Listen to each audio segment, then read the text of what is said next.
Tonight, a tale of two Marcs, Ravenhill and Almond to be precise. One's a 1980s new wave pop star, the other's one of the UK's most prominent playwrights. That's the only clue I'm giving you. You have to work out which is which. They've teamed up together to create a show called 10 Plays, which had its world premiere in Edinburgh earlier this week. And they went to talk to Miranda Sawyer and told her more.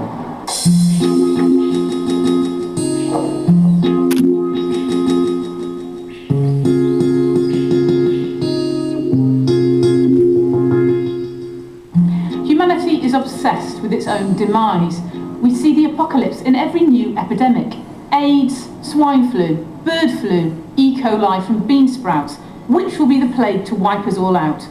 It's these questions and more that pop legend Marc Almond and playwright Marc Ravenhill explore in their new piece, 10 Plagues. Almond plays a man who bears witness to the carnage wrought by the plague over 17th century London and the graveyard the city became. As it fell, one face turned, and I saw that it was you.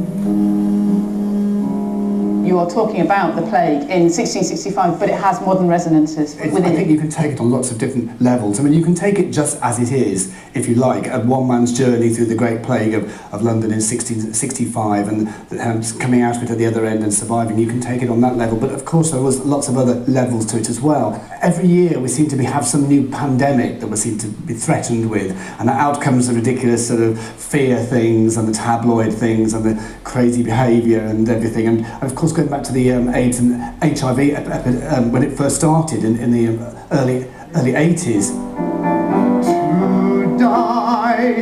To die, to sleep, perchance to dream. I wouldn't have written this piece unless it was through my own experiences with HIV. And I had one really specifically big trauma in 2007 where I was in this coma and after a big epileptic attack that was related to AIDS, and my parents were told there's almost no chance that he will recover.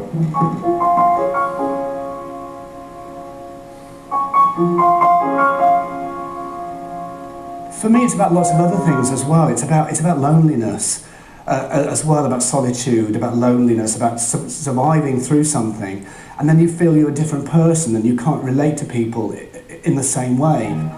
Sometimes I feel I've got to run away. It was 30 years ago that Soft Cell took a Northern Soul classic, Tainted Love, and transformed it into a 1980s electro sleaze pop anthem.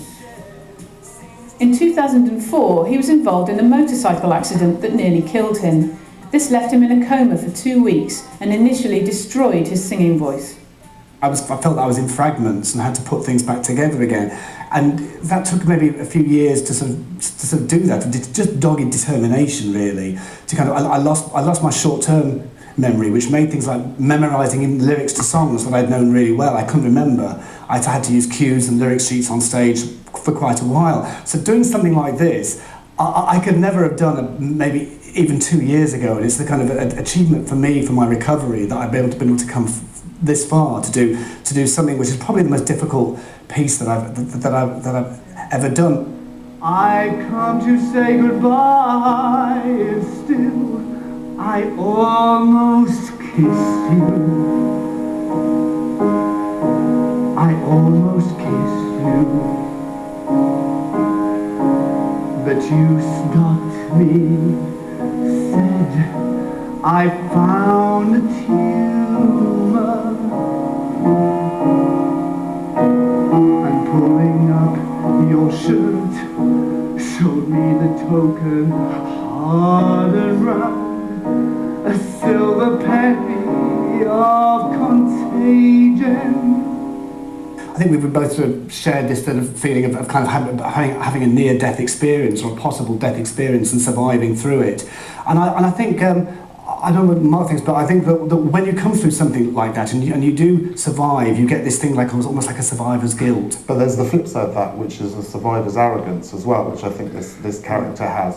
That you feel that you've cheated death, Yeah. So it's a total two sides of the same coin. There's the guilt and the arrogance as well. And so that leads to the obvious question. Do you feel like it has improved your life to have, discovered you're HIV positive young, or to have had a motorcycle accident? Do you feel that it has maybe fired you into other areas that you might not have reached? I mean, I always say that it has been a good experience for me, which always sounds a bit creepy. But I think I did discover so much about myself and about the loyalty of my friends and about the world around me through that experience that I can't imagine now not having had that experience. Most of the stuff that I found out through a lot of suffering and a lot of fear, but most of the stuff that I discovered was actually incredibly positive.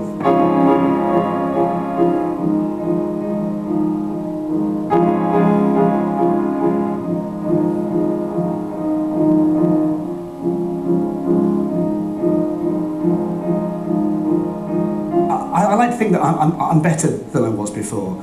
I'm put together in a bit of a different way, but I'm kind of better than I was before. You improved, Mark. I kind of improve, maybe not kind of in physical ways and things sometimes, but I think certainly as a more rounded, sort of centred person, and I feel I'm not afraid of death anymore. I feel I'm not afraid of things like that anymore. I'm not afraid of things happening to me, because when something awful happens to you, you just think, throw it at me and I'll take it. And 10 Plagues is on at the Travellers Theatre until the 28th of August. And if you'd like to find out what the review show panel made of the play, then tune in tomorrow night, BBC 2 at 11 o'clock.